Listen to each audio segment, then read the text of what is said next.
జై తెలంగాణ.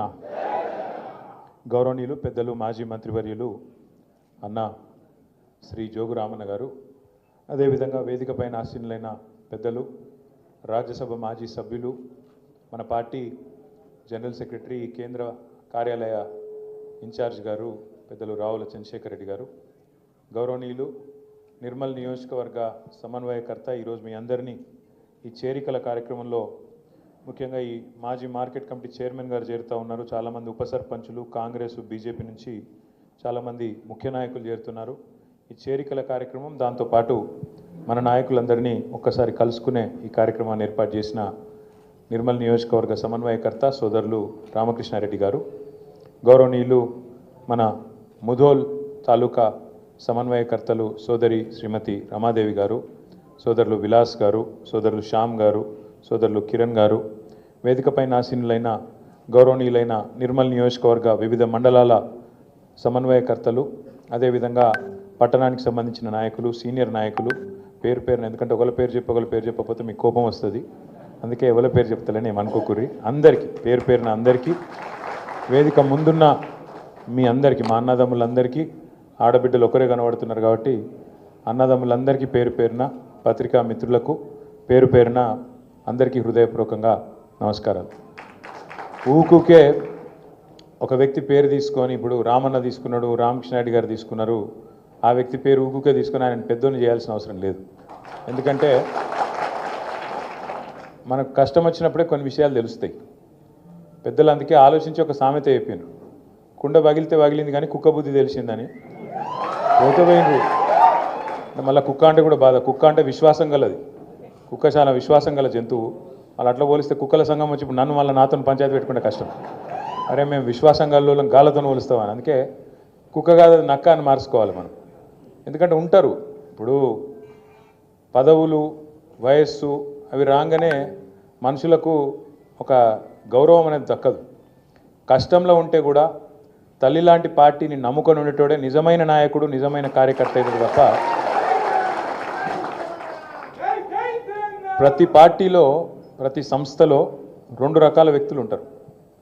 ఒకటి పోరాటవాదులు ఉంటారు, అంటే సందర్భం ఏమైనా కష్టం వచ్చినా, నష్టం వచ్చినా, అధికారంలో ఉన్నా, ప్రతిపక్షంలో ఉన్నా పార్టీ తల్లి లాంటిది, నేను పార్టీని కాపాడుకుంటా, మా నాయకుడిని కాపాడుకుంటా, మా సంస్థను కాపాడుకుంటా అని ఎత్తిన జెండా దించకుండా కొట్లాడేటోళ్ళు పోరాటవాదులు. ఇంకొక రెండో రకం ఉంటారు అవకాశవాదులు. ఎటు అవకాశం ఉంటే అటు, ఎటు గాలి మళ్ళీ అటు జంపు కొట్టేటోళ్ళు. అసలు మీ దగ్గర నిర్మల్లో నిన్న మొన్నటిదాకా మనతో ఉన్న నాయకుడికి అసలు కనీసం సిగ్గు లజ్జ ఏమైనా ఉందా? ఎందుకంటే కాంగ్రెస్లో పోతా అంటే కాంగ్రెస్ వాళ్ళు వద్దని టెంట్ పెట్టి ధర్నా చేసిరు, ఈయన వద్దని. అయినా కూడా సిగ్గు లేకుండా పోయినట్టుగా, అంతకంటే ఏం చెప్పాలి నేను?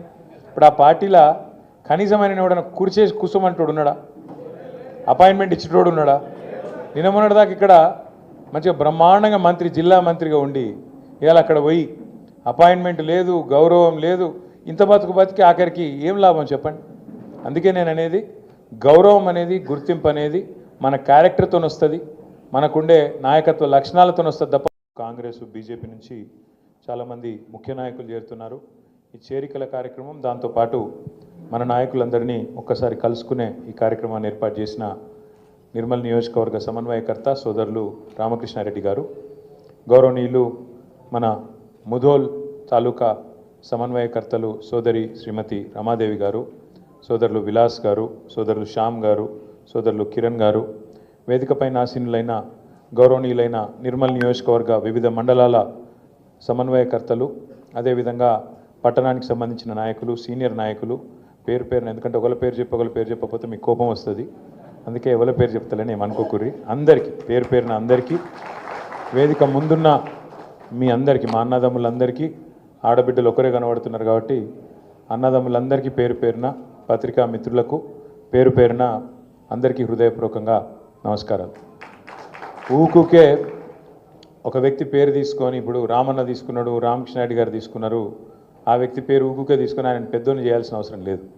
ఎందుకంటే మనకు కష్టం వచ్చినప్పుడే కొన్ని విషయాలు తెలుస్తాయి. పెద్దలు అందుకే ఆలోచించి ఒక సామెత చెప్పాను, కుండ పగిలితే పగిలింది కానీ కుక్క బుద్ధి తెలిసిందని. పోతపోయినరు మళ్ళీ కుక్క అంటే కూడా బాధ. కుక్క అంటే విశ్వాసం గలది, కుక్క చాలా విశ్వాసం గల జంతువు. వాళ్ళు అట్లా పోలిస్తే కుక్కల సంఘం వచ్చి ఇప్పుడు నన్ను మళ్ళీ నాతో పంచాయతీ పెట్టుకుంటే కష్టం. అరే మేము విశ్వాసం గల గాలతో పోలుస్తామని, అందుకే కుక్క కాదు నక్క అని మార్చుకోవాలి మనం. ఎందుకంటే ఉంటారు ఇప్పుడు పదవులు వయస్సు అవి రాగానే మనుషులకు ఒక గౌరవం అనేది దక్కదు. కష్టంలో ఉంటే కూడా తల్లి లాంటి పార్టీని నమ్ముకొని ఉండేటోడే నిజమైన నాయకుడు, నిజమైన కార్యకర్త అయితే తప్ప ప్రతి పార్టీలో ప్రతి సంస్థలో రెండు రకాల వ్యక్తులు ఉంటారు. ఒకటి పోరాటవాదులు ఉంటారు. అంటే సందర్భం ఏమైనా కష్టం వచ్చినా నష్టం వచ్చినా అధికారంలో ఉన్నా ప్రతిపక్షంలో ఉన్నా పార్టీ తల్లి లాంటిది, నేను పార్టీని కాపాడుకుంటా, మా నాయకుడిని కాపాడుకుంటా, మా సంస్థను కాపాడుకుంటా అని ఎత్తిన జెండా దించకుండా కొట్లాడేటోళ్ళు పోరాటవాదులు. ఇంకొక రెండో రకం ఉంటారు అవకాశవాదులు. ఎటు అవకాశం ఉంటే అటు, ఎటు గాలి మళ్ళీ అటు జంపు కొట్టేటోళ్ళు. అసలు మీ దగ్గర నిర్మల్లో నిన్న మొన్నటిదాకా మనతో ఉన్న నాయకుడికి అసలు కనీసం సిగ్గు లజ్జ ఏమైనా ఉందా? ఎందుకంటే కాంగ్రెస్లో పోతా అంటే కాంగ్రెస్ వాళ్ళు వద్దని టెంట్ పెట్టి ధర్నా చేసిరు, ఈయన వద్దని. అయినా కూడా సిగ్గు లేకుండా పోయినట్టుగా. అంతకంటే ఏం చెప్పాలి నేను? ఇప్పుడు ఆ పార్టీలో కనీసం ఆయన ఎవడన్నా కుర్చేసి కూర్చోమంటోడు ఉన్నాడా? అపాయింట్మెంట్ ఇచ్చేటోడు ఉన్నాడా? నిన్న మొన్నటిదాకా ఇక్కడ మంచిగా బ్రహ్మాండంగా మంత్రి, జిల్లా మంత్రిగా ఉండి ఇవాళ అక్కడ పోయి అపాయింట్మెంట్ లేదు, గౌరవం లేదు, ఇంత బతికి ఆఖరికి ఏం లాభం చెప్పండి? అందుకే నేను అనేది గౌరవం అనేది, గుర్తింపు అనేది మన క్యారెక్టర్తో వస్తుంది, మనకుండే నాయకత్వ లక్షణాలతో వస్తుంది తప్ప మనం చేసే పదవులతో రాదు. కాబట్టి పోయినోళ్ళు పోయినరు, ఉన్నోళ్ళతోనే మళ్ళీ ఫ్రెష్గా బ్రహ్మాండంగా మన సంస్థను పునర్నిర్మాణం చేసుకుందాం. మళ్ళీ నిర్మల్ తాలూకాలో అటు ముదోళ్ళ, ఇటు నిర్మల్ల, అటు ఖానాపూర్లా తిరిగి గులాబీ జెండా రెపరెపలాడేదాకా ఖచ్చితంగా మేమందరం ఉంటాం. మీ ఎంబడం ఏముంటామంటే ఓన్లీ ఎమ్మెల్యేలు ఎంపీలు కాదు, రేపు ఎంపీటీసీ ఎలక్షన్లు వస్తున్నాయి, జెడ్పీటీసీ ఎలక్షన్లు వస్తున్నాయి. కరెక్ట్ మనుషులను నీటికెళ్ళి అబ్జర్వర్లను పంపుతాం స్టేట్ పార్టీకి వెళ్ళి. కరెక్ట్గా ఒక్కొక్క నియోజకవర్గం, ఒక్కొక్క ఊరు ఎక్స్రే తీస్తాం. తీసి ఆడ ఎవరు ఏంది ఎట్లా ఎవరైతే ఖచ్చితంగా మనకు రేపు మళ్ళీ గెలిచినాక జంపాయేటోళ్ళు వద్దు, గెలిచినాక మనెంబడ ఉండేటోళ్ళు నికాల్సుగా ఉండేటోళ్ళని పట్టుకుందాం. పట్టుకొని దేవులాడి అట్లాంటి వాళ్ళకి టికెట్లు ఇచ్చుకుందాం. రామన్న లాంటి పెద్దలు ఉన్నారు, చంద్రశేఖర్ రెడ్డి అని ఉన్నాడు, ఇంకా చాలామంది పెద్దలు ఉన్నారు, సమన్వయం చేస్తారు. చేసి కరెక్ట్ మనుషులను పట్టుకొని ఇటుక వేసుకున్నట్టు మళ్ళీ ఇల్లు కట్టుకున్నట్టు ఇటుక వేసుకొని మళ్ళీ కొత్తగా నిర్మల్ల, ముదోళ్ళ, ఖానాపూర్లా బ్రహ్మాండంగా పార్టీని పటిష్టంగా నిర్మాణం చేసుకుందాం. మనం బాధపడేది కానీ ఆలోచించేది కానీ ఏం లేదు. ఇలా నా మాటనో మీ మాటనో కాదు, మీరు దయచేసి ఇక్కడ ఉన్న మీడియా మిత్రులను కూడా నేను కోరుతున్నా, మీరు కావాలంటే మీ కెమెరాను మీ గొట్టాలు పట్టుకొని పోండ్రి, ఏ ఊరికైనా పోండ్రి. ఆడ కూర్చున్న ఒక పెద్ద మనిషిని అడుగుండ్రి, అక్కడ తిరుగుతున్న మా తమ్ముళ్ళని అడగండి, పొలం కాడికి పోయి ఆడ పని చేసుకుంటున్న రైతులను అడగండి, లేదా రైతు కూలీలను అడగండి. కేసీఆర్ ఉన్నప్పుడు బాగుండేనా, ఇప్పుడు కాంగ్రెస్ వచ్చినాక బాగున్నదా అని గొట్టం పెట్టి కెమెరా పెట్టి అడుగుండ్రి. ఏం చెప్తారు ఇవాళ? కుల్లా ఈ మనిషి ఆ మనిషి కాదు, ఆఖరికి కాంగ్రెస్ కార్యకర్తలను కూడా జర్ర పక్కకు తీసుకుపోయి అడిగితే వాళ్ళు కూడా చెప్తాను ఏం దరిద్రం రా ఇది, ఏమో మంచిగా బ్రహ్మాండంగా ఉండే మంచిగా పల్లెంలో అన్నం తింటుంటే వీళ్ళు వచ్చి అనవసరంగా లేనిపోని మాటలు చెప్పి ఇవాళ తినే అన్నంలో మన్ను పోసుకున్నట్టు అయిపోయింది మా పరిస్థితి అని చెప్పి రైతులు ఊరూరా బాధపడుతున్నారు. ఇది వాస్తవం. ఈ ఊరు కాదు. నేను రేవంత్ రెడ్డిని అడిగినా, అసెంబ్లీలో అడిగినా, రేవంత్ రెడ్డి గారు మీరు చెప్తున్నారు కదా రుణమాఫీ చేసినా అంటున్నావు కదా, ఆడికిడికి ఎందుకయ్యా నాకు అర్థం కాదు, సీదా నీ సొంత ఊరు కొండారెడ్డిపల్లె పోదాం, లేదా నీ సొంత నియోజకవర్గం కొడంగల్ పోదాం, లేదా నీ అత్తగారి నియోజకవర్గం కల్వకుర్తి, ఆడికంటే ఆడిపోదాం. ఊరు కూడా నువ్వే డిసైడ్ చెయ్యు, తారీఖు నువ్వే డిసైడ్ చెయ్యు, పోదాం. ఏ ఒక్క ఊళ్ళేనన్నా 100% రుణమాఫీ అయిందని అక్కడ రైతులు చెప్తే నేను శాశ్వతంగా రాజకీయాలు ఇడిచిపెట్టి పోతా అని చెప్పి అడిగింది. కనీసం ఆడ కూర్చున్నాడు తప్ప లేసుడు కూడా లేదు. ఎందుకంటే ఆయనకు కూడా ఎరికే మనసుకు కాలేదు, పీకలేదు. 50,000 కోట్లు రుణమాఫీ, 49,500 కోట్లు, 2 లక్షల రుణమాఫీ కరెక్ట్గా చేయాలంటే 49,500 కోట్లు. ఈ లెక్క నేను చెప్పింది కాదు. రేవంత్ రెడ్డి ముఖ్యమంత్రి అయినాక 3వ రోజో 4వ రోజో బట్టి విక్రమార్క గారు ఒక మీటింగ్ పెట్టిండ్రు, ఆర్థిక మంత్రి గారు. మొత్తం బ్యాంకర్లందరినీ పిలిచిండు.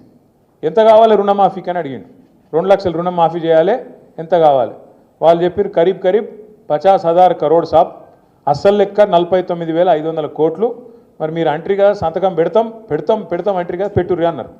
ఏయ్ ఏడ పెడతామా ఉత్తగా ఏదో చెప్పినాం ఓట్ల కోసం అని చెప్పి తెల్లారి ముఖ్యమంత్రి గారు ఈ 49 ఏడున్నాయి లేవు అని చెప్పి తెల్లారి ఎక్కడన్నా ముఖ్యమంత్రి స్పీచ్ ఇచ్చిండు. ఏమని, ఒక్క సంవత్సరం కడుపు కట్టుకుంటే, ఒక్క సంవత్సరం గట్టిగా కడుపు కట్టుకుంటే 40,000 కోట్లు ఏమున్నదా ఇట్లా పెట్టేస్తా అన్నాడు. ఏది ఇట్లా సంతకం పెడితే అయిపోతుంది, ఇట్లా గీకుతా పెన్ను పట్టి పేపర్ మీద అయిపోతుంది అన్నాడు. సరే నేను నిజమే అనుకుంటే, నిజంగానే ఒక సంవత్సరం కడుపు కట్టుకుంటాడేమో, కాంగ్రెస్ వాళ్ళు ఏమైనా మారిపోయినరేమో, హిమాలయాలకు ఏమైనా ఆకుపసరు దాగొచ్చిండ్రేమో, ఎట్లనే ఏమైనా మంచి వాళ్ళు అయిపోయినా వీళ్ళని నేను అనుకుంటే. మరి సంవత్సరం బాయ్ ఇప్పుడు సంవత్సరం మీద ఇంకో 6 నెలలు అయిపోయాయి. ఏమాయా మరి అంటే కడుపు కట్టుకోలేదా, కడుపు ఆగుతలేదా, తినుడే తినుడు, కమిషన్లే కమిషన్లు.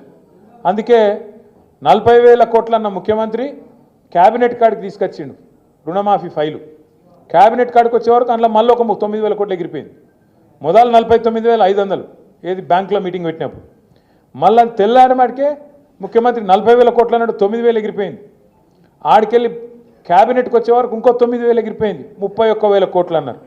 ఆడికెళ్ళి అసెంబ్లీకి వచ్చింది బడ్జెట్, అసెంబ్లీకి వచ్చేవరకు 26,000 కోట్లు అన్నారు.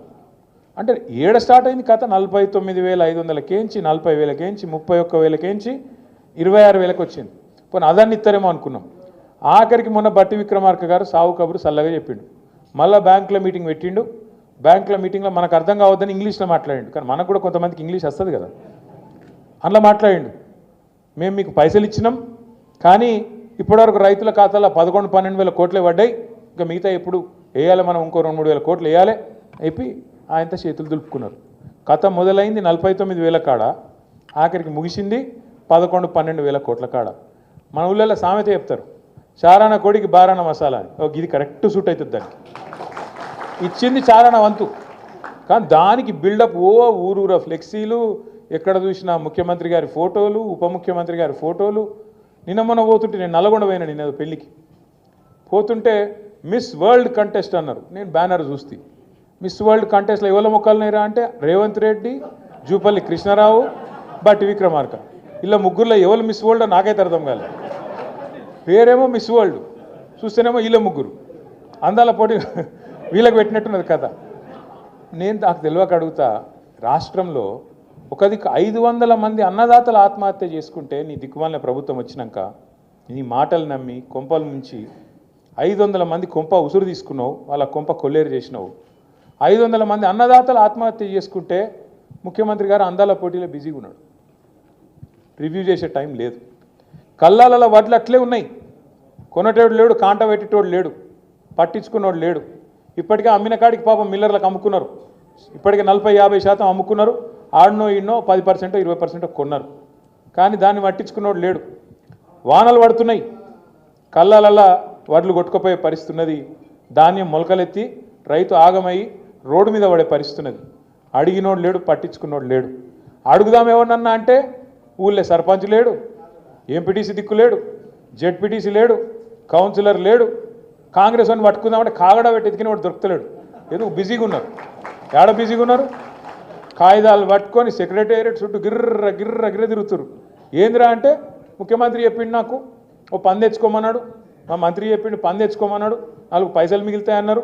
ఇక పాత బాకీలు ఏమైనా ఉంటే పాత బిల్లులు ఏమైనా ఉంటే తెచ్చుకోమన్నారు, ఇస్తామన్నారు, కమిషన్లు తీసుకోమన్నారు.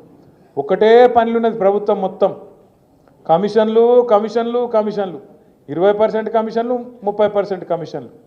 మొన్న ఒక మంత్రి గారు చెప్పిన మీరు విన్నారు, కొండ సురేఖమ్మ పుణ్యం కట్టుకున్నది. ఆఖరికి ఒక్క మాట మాత్రం నిజం చెప్పింది, మా ప్రభుత్వంలో ఫైళ్ళు కదలాలంటే మంత్రులు చేయి దడపందే కాదు, కానీ నేను ఒక్కదాన్ని మాత్రం మంచిదాన్ని మా వాళ్ళు అందరూ లంగాలని చెప్పింది ఆమె నిజాయితీ. ఆమె సంగతి నాకు తెలియదు కానీ మాట మాత్రం చెప్పింది, ఖుల్ల చెప్పింది. మంత్రులు పైసలు తీసుకుంటారు, ఫైళ్ళు కదలాలంటే నిజాయితీగా చెప్పింది. ఇంకో తమ్ముడు ఉన్నాడు ఎమ్మెల్యేగా మహబూబ్నగర్, ఆయన ఖుల్ల చెప్పిండు, కాంగ్రెస్ ఎమ్మెల్యే 30% కమిషన్ తీసుకుంటాను మా మంత్రులని. ఇక ఆఖరికి కాంట్రాక్టర్లు వచ్చి సెక్రటేరియట్లో ధర్నా పెట్టిండ్రు. ఉప ముఖ్యమంత్రి బట్టి విక్రమార్క ఛాంబర్ ముంగట 20% కమిషన్ 30% కమిషన్ నీకిస్తే మాకేం మిగులుతుందిరా భయ్ అని చెప్పి వాళ్ళు. ఇదంతా ఎందుకు చెప్తున్నా అంటే ఇక కమిషన్ల లొల్లి మొత్తం ఊరూరికి పోయింది, గ్రామ గ్రామానికి పోయింది, మనిషి మనిషికి పోయింది.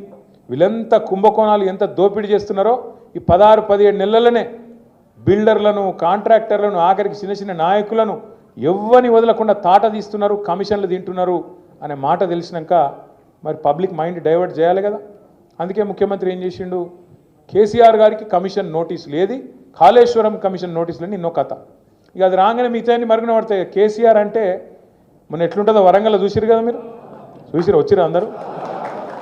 కేసీఆర్ కదిలితే మొత్తం మళ్ళీ తెలంగాణ సమాజం అంతా అక్కడికి వచ్చి, వరంగల్కి వచ్చి చరిత్రలో చూడని ఒక అద్భుతమైన మీటింగ్ అద్భుతంగా విజయవంతం చేసినందుకు నిర్మల్ జిల్లా నాయకులకు, నిర్మల్ తాలూకా నాయకులకు కూడా మనస్ఫూర్తిగా ధన్యవాదాలు చెప్తున్నాను. కేసీఆర్ కదలంగానే వీళ్ళకి భయం పుట్టుకున్నది. మళ్ళీ అమ్మ కేసీఆర్ బయటికి వచ్చిండు, మళ్ళీ లక్షల మంది వచ్చిర్రు, ఇక మన పని తుస్సు. కాబట్టి ఏం చేయాలి, ఏదో ఒకటి చేయాలి, నోటీసులు ఇవ్వాలి, ఏదో జరుగుతుందన్నట్టు బిల్డప్ ఇవ్వాలి, ఏదో ఒకటి చేసి మన వైఫల్యాల నుంచి, మన అటర్ఫ్లాప్ గవర్నమెంట్ నుంచి ప్రజల దృష్టి మలచాలి. నిన్నగాక మొన్న నేను గుల్జార్ హౌస్ అని హైదరాబాద్లో చార్మినార్ పక్కకే ఉంటుంది, అక్కడ పెద్ద అగ్ని ప్రమాదం జరిగింది.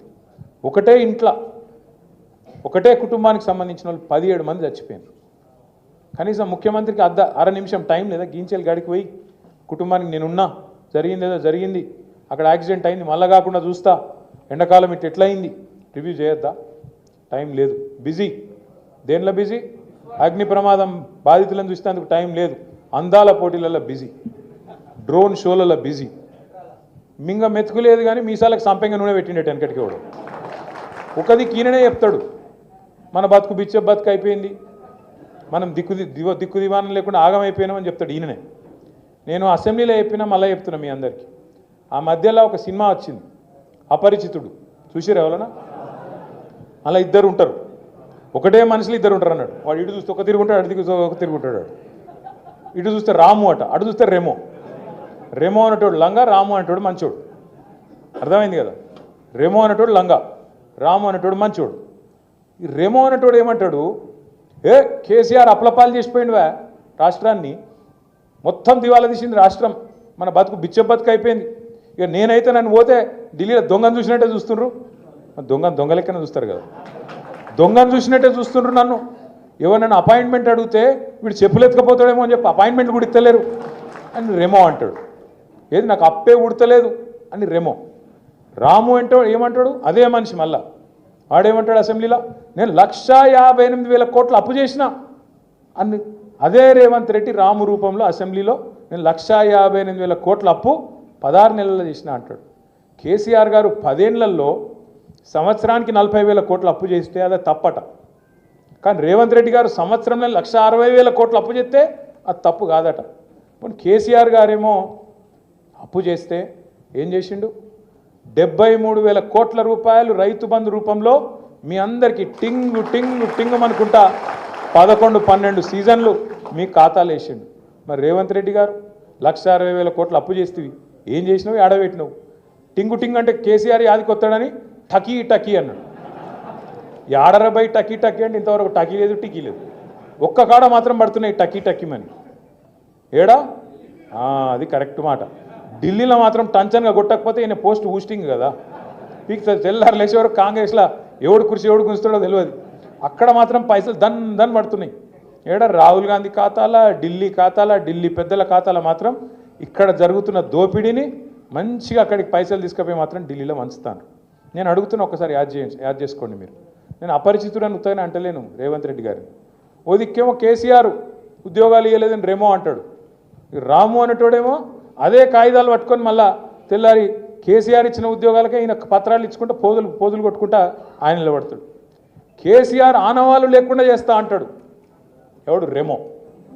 రాము ఏం చేస్తాడు, అందాల పోటీల కంటెస్టెంట్లను మన సచివాలయం కాడికి, ఆడికెళ్ళి సీదా మన కమాండ్ కంట్రోల్ సెంటర్ కాడికి, ఆడికెళ్ళి మన టీ హబ్కు, ఆడికెళ్ళి బుద్ధవనానికి, ఆడికెళ్ళి ఆఖరికి యాదగిరి గుట్టకు కూడా తీసుకుపోయి, యాదాద్రికి కూడా తీసుకుపోయి మళ్ళా ఆడ ఫోటోలు దింపుతాడు. మరి కేసీఆర్ ఆనవాళ్ళు లేకుండా చేస్తా అంటివి కదా, మరి మీరేమైనా కట్టింది ఉంటే, ఏమైనా పొడిచింది ఉంటే మీరు చూపెట్టకపోయినావు. మరి తీసుకుపోయి కాంగ్రెస్ వాళ్ళం 55 ఏళ్లలో ఇవన్నీ కట్టినామని చూపెట్టకపోయినావు. అయితే అప్పుడు నిజాం కట్టిన చార్మినార్ ఉంది, లేదా మళ్ళీ కేసీఆర్ కట్టినవనే తప్ప మధ్యలో 55 ఏళ్ళు ఏమీ లేదు అనే మాట కూడా స్పష్టంగా తేలిపోయింది. ఇంకా ఆలోచన చేయండి, ఈ మనిషికి ఒక వ్యాధి ఉంది రేవంత్ రెడ్డికి, మల్టిపుల్ పర్సనాలిటీ డిసార్డర్ అంటారు. ఒకడే మనిషి 4 లెక్క నడిస్తాడు అన్నట్టు. మనకు ఉంది అది. అప్పుడే ఇట్లంటాడు, అప్పుడే అట్లా అంటాడు. అప్పుడే కాళేశ్వరం కూలేశ్వరం అయిపోయింది, కొట్టుకుపోయింది అంటాడు. ఇంకో దిక్కేమో అదే కాళేశ్వరంలో కొండపోచమ్మ సాగర్కి వెళ్ళి హైదరాబాద్కి నీళ్లు తెస్తా అంటాడు. అయితే అదన్న కావాలి, లేకపోతే ఇదన్న కావాలి, రెండిట్లయితే. కొండపోచమ్మ ఉన్నదే కాళేశ్వరంలో ఉన్నాయి, మల్లన్న సాగర్ ఉన్నదే కాళేశ్వరంలో ఉన్నాయి. అది కూలిపోతే మరి నీళ్ళు ఎక్కడికి వెళ్ళున్నాయి? మల్లన్న సాగర్లో, కొండపోచమ్మ సాగర్లో. అయినా నాకు తెలియక అడుగుతా, నాకు నిజంగానే తెలియక అడుగుతున్నా. ఇప్పుడు మీరు ఒక ఇల్లు కట్టిర్రు అనుకో, ఇల్లు కడితే 2 నెలలు మంచిగానే ఉన్నది, బందోబస్తు ఉన్నది, ఇల్లు ఇబ్బంది లేదు. 3వ సంవత్సరంలో వాడో వీడో లట్టుగాడో పొట్టుగాడో ఏదో దొంగ పని చేసిండు, మొత్తానికి పక్కింటోడు ఏదో బ్లాస్టింగ్ చేసిండు, ఏదో ఒకటి చేసిండు, మీ ఇంట్లో చిన్న పర్రె పడ్డది, నీళ్ళు వస్తున్నాయి. ఏం చేస్తారు మీరు? ఇల్లంతా గులగొడతారా? కాదు, బుద్ధున్నోడు ఏం చేస్తాడు? దాన్ని మంచిగా రిపేర్ చేసి ఏదో బందోబస్తుగా మొదలు 4 రోజులు అది ఊతాం, అది దాన్ని ఏమంటారు, పూసేది ఏమంటారు దాన్ని, లప్పం కొడతాం. లప్పం కొట్టి నీళ్ళు రాకుండా చేస్తాం, దబ్బన తాత్కాలిక మరమ్మతు. కాదు కూడదంటే దాన్ని శాశ్వతంగా ఏదన్నా రిపేర్ చేసుకొని దాన్ని బందోబస్తుగా చేస్తాం. బుద్ధినోడు ఎవడైనా అదే చేస్తాడా? ఎవడని ఇల్లు గులగొడతాడా? మొత్తానికి పర్యబడితే రేవంత్ రెడ్డి మాత్రం ఇల్లు గులగొడతా, సమస్యనే లేదు. కేసీఆర్కి పేరు వచ్చింది, కాళేశ్వరం కడితే నేను బరాజ్ని గులగొడతా, కూలగొట్టి మళ్ళా కడతా. మేస్త్రా మన్నా? మేస్త్రి అంటే మనోడు ఎవడో అంటుండు, గుంపు మేస్త్రి కదా అంటుండు. మేస్త్రి అంటే కట్టేటోడు, వీడు కూలగొట్టేటోడు. కూలగొడుతుంది కూడా సెపరేట్ మేస్త్రీలు ఉంటారు. మీరు చూడుర్రి, 17 నెలల 17-18 నెలల ఒక్క ఇటుక పెట్టిండా ఎక్కడైనా? కొత్త ప్రాజెక్ట్ ఏదైనా కట్టిండా? కేసీఆర్ మరి 40,000 కోట్ల అప్పు సంవత్సరానికి చేస్తే రైతు బంధు ఇచ్చిండు, కరెంటు మంచిగా చేసిండు, నీళ్లు మంచిగా చేసిండు, ప్రాజెక్టులు కట్టిండు, ఇల్లు కట్టిండు, ఇన్ని కథలు చేసినావు. నువ్వేం చేసినావు? ఇక ఎన్ని చెప్పాలి? రైతు వేదిక చెప్పాలి, ఎన్ని చెప్పాలి? ఇంకా నేను ఊరూరికి డంపింగ్ యార్డ్ కట్టినాం, నర్సరీ కట్టినాం, వైకుంఠ ధామాలు కట్టినాం, 1 2 ఇవన్నీ చెప్పమంటావు అంటున్నా. అందుకే ఈ బాగానే ఉంది, అన్నీ చెప్తున్నావు కదా. మరి నిర్మల్ ఎందుకు ఓడిపోయారు? మరి మీరు ఇన్ని చేసి నిర్మల్ ఎందుకు ఓడిపోయారు? నేనేమంటున్నా అంటే, ఒక నిమిషం నేనేం చెప్తున్నా అంటే, మీరు దయచేసి ఒకటి గుర్తుపెట్టుకోండి, నిర్మల్లో కానీ ముదోళ్ళ కానీ ఇంకొకటి పని అంతటా అయింది, ఫలితాలు కొన్ని చోట్లనే వచ్చినాయి. ఎందుకు అంటే కారణం ఒకటి మనం పెట్టిన అభ్యర్థి మీకు నచ్చక కావచ్చు, లేదా రెండోది మీరు కూడా కొంత నీరసపడ్డారు. ఏమనుకున్నారు? మా ఒక్క ఎమ్మెల్యే ఓడిపోతే ఏమైతే, కేసీఆర్ అయితే గెలుతాడు కదా. బా ఏం హుషారున్నారు. మా ఒక్కడు వీక్తే ఆయన మాత్రం ముఖ్యమంత్రిగా ఉంటాడు, మా ఒక్కడు కటింగ్ పెడదాం అనుకున్నారు. అట్లా మీ లెక్క చాలామంది అనుకున్నారు. దాంతో ఏమైంది? మొదటికి మోసం వచ్చింది. అక్కడ లంగలు దొంగలు కూర్చున్నారు. కేసీఆర్ను దొర అని తిడితిరి, ఇప్పుడు దొంగని తీసుకొచ్చి కూర్చోబెడతారు. ఏం చేస్తాం మరి? ఇంకా 4 ఏళ్ళు భరించాలి. అందుకే మీ అందరితో నా ప్రార్థన ఏంటంటే, మనం కేసీఆర్ గారి నాయకత్వంలో 76-77 ఏళ్లలో ఈ భారతదేశంలో ఇంకా కూడా చాలా రాష్ట్రాలు దిక్కుదోసని పరిస్థితులు ఉన్నాయి. ఏం చేయాలో వాళ్ళకి తెలుస్తలేదు, ఇంకా కూడా చక్కగా నడుపుకోలేకపోతున్నారు. కానీ మన రాష్ట్రంలో ప్రజలకు ఏం కావాలి, పల్లె ప్రజలకు ఏం కావాలి, పట్టణ ప్రజలకు ఏం కావాలి, ఒక ఆలోచనతో అర్థవంతంగా అద్భుతంగా చేసుకొని అటు పల్లెలు ఇటు పట్టణాలు రాష్ట్ర సంపద పెంచడం. ఇప్పుడు మీ నిర్మల్ తాలూకాలనే ఆ రోజు కేసీఆర్ గారు 2014లో ముఖ్యమంత్రి అయినప్పుడు 1 ఎకరం భూమి ఎంత విలువ, కేసీఆర్ దిగిపోయినాడు భూమి విలువ ఎంత, ఎన్ని రెట్లు పెరిగింది. ప్రతి మనిషికి సంపద పెరిగిందా లేదా? భూమి ఉన్నోళ్ళు అయితే, భూమి లేదు లేదా ఇంకా ఇతరత్ర ఉంటే కూడా ఏదో రూపంలో పెన్షన్లు ఇచ్చుడో, లేకపోతే కళ్యాణ లక్ష్మి ఇచ్చుడో, కేసీఆర్ కిట్ ఇచ్చుడో, రైతు బంద్ వేసుడో, ఇంకోటి రైతు బీమా ఇచ్చుడో, ఏదో ఒక రూపంలో ప్రతి మనిషికి ఏదో ఒకటి సాయం అందింది. ఆఖరికి ఒక ముస్లిం కుటుంబం ఉంటే రంజాన్కు పైసలు ఉన్నాయో లేవో అని చెప్పి వాళ్ళకు కొత్త బట్టలు పెట్టిండు కేసీఆర్. రంజాన్ తోఫా అన్నాడు దాని పేరు. బతుకమ్మ చీర ఇచ్చి దసరా అప్పుడు ఆడబిడ్డలకు బతుకమ్మ చీరలు ఇచ్చిండు. క్రిస్టియన్లు అయితే క్రిస్మస్ అప్పుడు క్రిస్మస్ కానుక ఇచ్చిండు. అట్లా కులం మతం పంచాయతీ పెట్టలే, అందరిని మనుషులు లెక్క చూసుకున్నాడు, పేదోళ్ళం కూడా కడుపులో పెట్టుకొని చూసుకున్నాడు.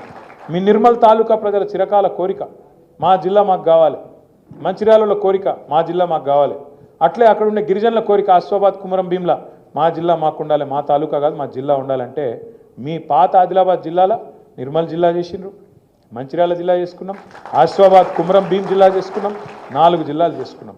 ఎక్కడికో ఆదిలాబాద్కి పోయి కలెక్టర్నో లేకపోతే ఎస్పీనో కలిసే అవసరం లేకుండా మీ కాడనే మీ దగ్గరనే పెద్ద పెద్ద ఆఫీసర్లను తీసుకొచ్చి జిల్లా అధికారాన్ని మీ గడప ముంగట పెట్టినాం. అట్లే జీవితంలో మీరెన్నడూ ఊహించుండరు, నిర్మల్ జిల్లా కేంద్రంలో, నిర్మల్ తాలూకా కేంద్రంలో ఒక మెడికల్ కాలేజ్ వస్తుంది, ఒక నర్సింగ్ కాలేజ్ వస్తుంది, మా పిల్లలు మా దగ్గరనే చదువుకుంటారు, డాక్టర్లు అవుతారు. అని మీరు అనుకోలే, కానీ చేసిండు కేసీఆర్. తెలంగాణ రాకముందు 5 మెడికల్ కాలేజీలు ఉంటే కేసీఆర్ గారు వచ్చినాక 33 మెడికల్ కాలేజీలు చేసుకున్నాం. భారతదేశంలో ఎక్కడ లేదు. ఇన్ని పనులు చేసి మరి ఎందుకు దెబ్బతిన్నాం? ఇలా అక్కడ బీజేపీ ఎమ్మెల్యేలు ఇటు నిర్మల్ల అటు మొదల్లో వచ్చారు. ఒకటే ఒక కారణం, ఎందుకంటే మనం కూడా చక్కగా పని చేయలే. రకరకాల కోపాలు. ఇప్పుడు మీ ఇంట్లోనే 4-5 మనుషులు ఉంటే సాయంత్రం రాత్రికి ఏం తిందాం, ఏం వండుకుందాం కూర అంటే 4 రకాల అభిప్రాయాలు వస్తాయి. వాళ్ళు వంకాయ తిందామంటారు, ఒకటి చిక్కుడుకాయ తిందామంటాడు, ఒకటి చికెన్ చేయంటాడు, దాంతో ఎందుకు పప్పు పచ్చిపులు చేయను ఇంకోలంటారు. 4 రకాల అభిప్రాయాలు ఉంటాయి. ఇంత పెద్ద పార్టీ మనది, 60 లక్షల మంది కార్యకర్తలు ఉన్న పార్టీ, ఇన్ని వేల మంది నాయకులు ఉన్న పార్టీ. ఆన్నో ఇన్నో చిన్న చిన్న అభిప్రాయ భేదాలు ఉన్నాయా?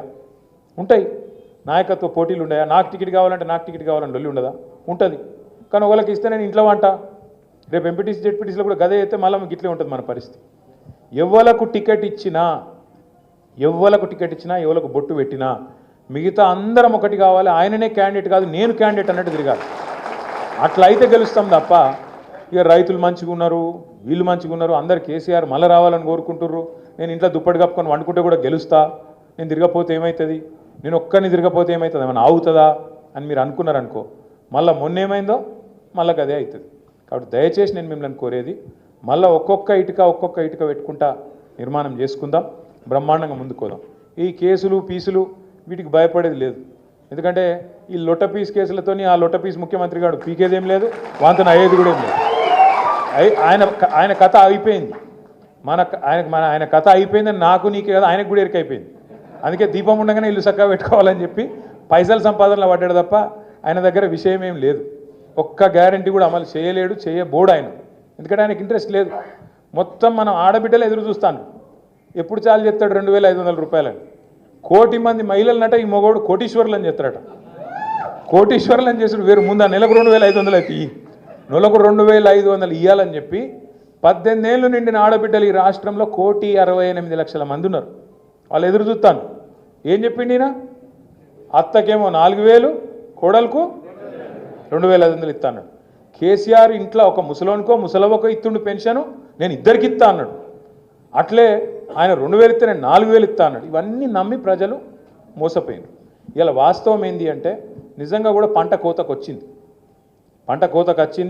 కేసీఆర్ గారు తిరిగి రావాలన్న అభిప్రాయం ప్రజల్లో బలంగా ఉన్నది.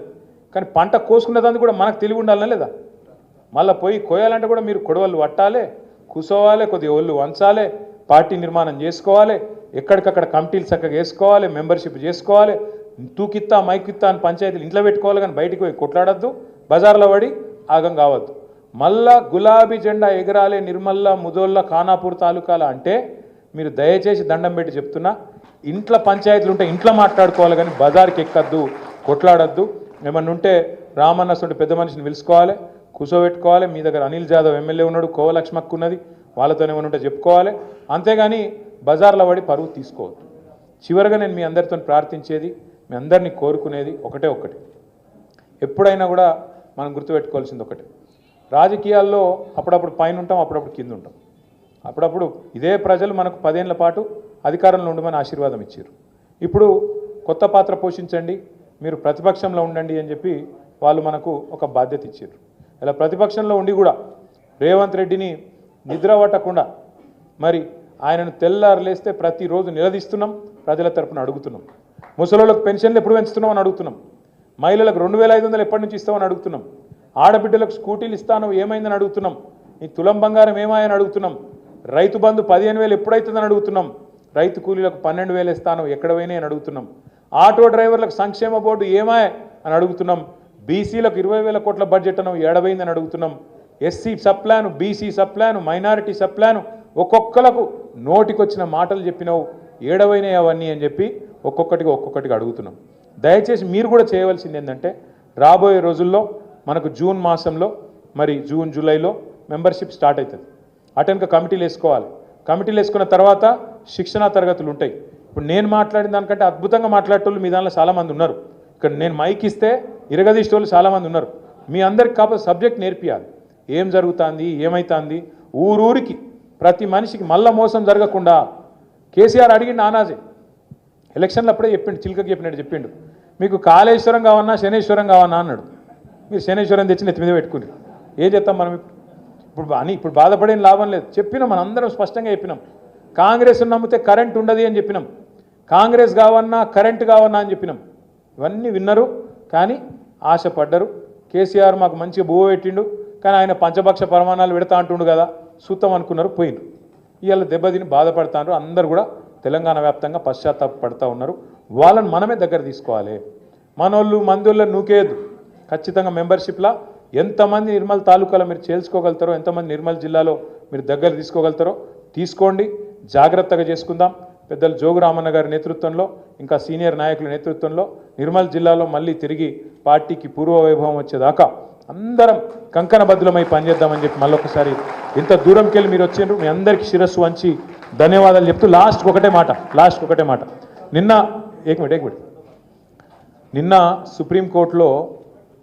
నిన్న సుప్రీంకోర్టులో పాలమూరు రంగారెడ్డి ఎత్తిపోతల పథకం మీద